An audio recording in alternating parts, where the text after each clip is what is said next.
You know, if you take people, and I've told you this, and you expose them voluntarily to things that they are avoiding and are afraid of, you know, that they know they need to overcome in order to meet their goals, their self-defined goals. If you can teach people to stand up in the face of the things they're afraid of, they get stronger. And you don't know what the upper limits to that are, because you might ask yourself, like, if for 10 years, if you didn't avoid doing what you knew you needed to do, by your own definitions, right, within the value structure that you've created, to the degree that you've done that, what would you be like? Well, you know, there are remarkable people who come into the world from time to time, and there are people who do find out over decades-long periods what they could be like if they were who they were, if they spoke their being forward. And they get stronger and stronger and stronger, and we don't know the limits to that. We do not know the limits to that. And so you could say, well, in part, perhaps the reason that you're suffering unbearably can be left at your feet, because you're not everything you could be, and you know it. And of course, that's a terrible thing to admit, and it's a terrible thing to consider, but there's real promise in it, right? Because it means that perhaps there's another way that you could look at the world, and another way that you could act in the world, so what it would reflect back to you would be much better than what it reflects back to you now. And then the second part of that is, well, imagine that many people did that, because we've done a lot as human beings. We've done a lot of remarkable things, and I've told you already, I think before, that today, for example, about 250,000 people will be lifted out of abject poverty, and about 300,000 people attached to the electrical power grid. We're lifting people out of poverty collectively at a faster rate that's ever occurred in the history of humankind by a huge margin. And that's been going on unbelievably quickly since the year 2000. The UN had planned to have poverty between 2000 and 2015, and it was accomplished by 2013. So there's inequality developing in many places, and you hear lots of political agitation about that. But overall, the tide is lifting everyone up, and that's a great thing, and we have no idea how fast we could multiply that if people got their act together and really aimed at it. Because, you know, my experience is with people that we're probably running at about 51% of our capacity. I mean, you can think about this yourselves. I often ask undergraduates how many hours a day you waste, or how many hours a week you waste, and the classic answer is something like 4 to 6 hours a day. You know, inefficient studying, watching things on YouTube that not only do you not want to watch, that you don't even care about, that make you feel horrible about watching after you're done. That's probably 4 hours right there.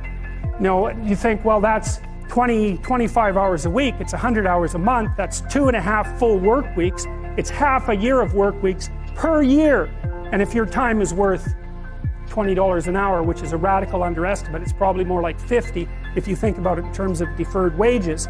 If you're wasting 20 hours a week, you're wasting $50,000 a year.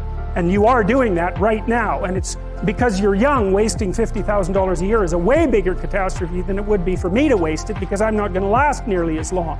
And so if your life isn't everything it could be, you could ask yourself, well, what would happen if you just stopped wasting the opportunities that are in front of you? You'd be, who knows how much more efficient? 10 times more efficient, 20 times more efficient. That's the Pareto distribution. You have no idea how efficient people get. It's off the charts.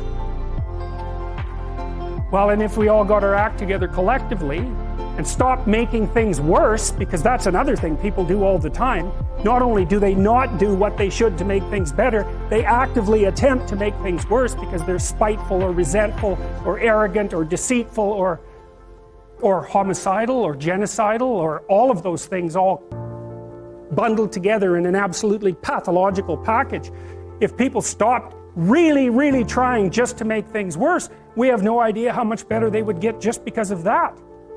So there's this weird dynamic that's part of the existential system of ideas between human vulnerability, social judgment, both of which are major causes of suffering, and the failure of individuals to adopt the responsibility that they know they should adopt.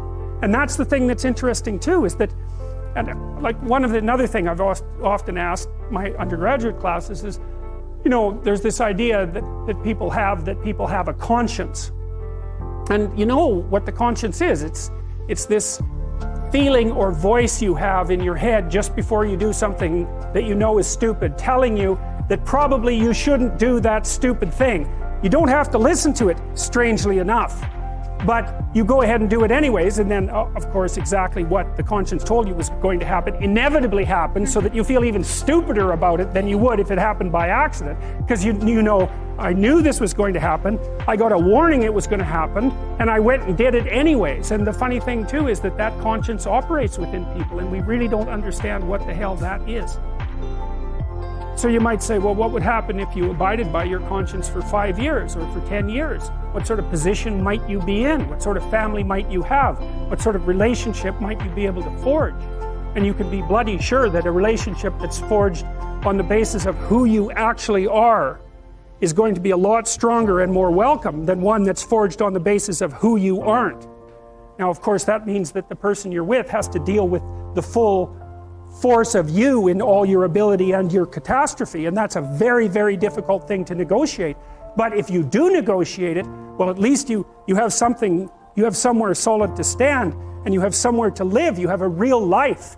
And it's a great basis upon which to bring children into the world, for example, because you can have an actual relationship with them instead of torturing them half to death, which is what happens in a tremendously large minority of cases.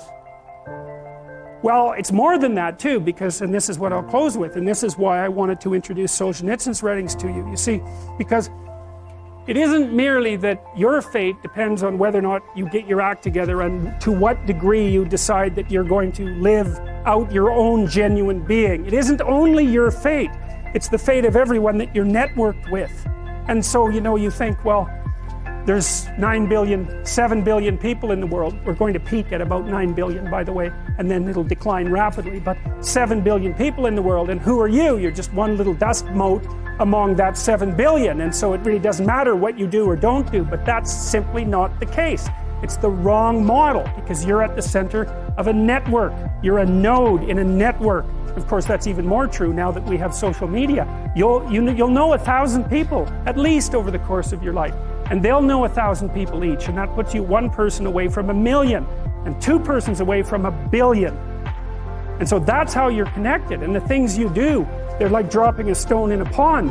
The ripples move outward, and they affect things in ways that you can't fully comprehend. And it means that the things that you do and that you don't do are far more important than you think. And so if you act that way, of course, the terror of realizing that is that it actually starts to matter what you do. And you might say, well, that's better than living a meaningless existence. It's better for it to matter. But I mean, if you really asked yourself, would you be so sure if you had the choice? I can live with no responsibility whatsoever. The price I pay is that nothing matters. Or I can reverse it and everything matters. But I have to take the responsibility that's associated with that. It's not so obvious to me that people would take the meaningful path. You know, when you say, well, nihilists suffer dreadfully because there's no meaning in their life, and they still suffer. Yeah, but the advantage is they have no responsibility. So that's the payoff, and I actually think that's the motivation. Say, well, I can't help being nihilistic. All my belief systems have collapsed. It's like, yeah, maybe you've just allowed them to collapse because it's a hell of a lot easier than acting them out.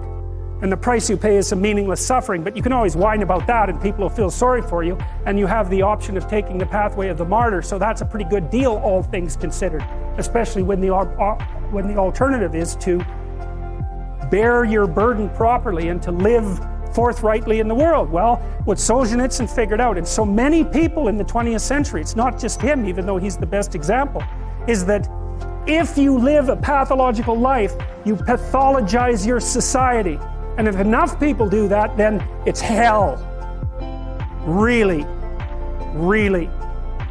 And you can read the Gulag Archipelago if you have the fortitude to do that, and you'll see exactly what hell is like. And then you can decide if that's a place you'd like to visit, or even more importantly, if it's a place you'd like to visit and take all your family and friends, because that's what happened in the 20th century.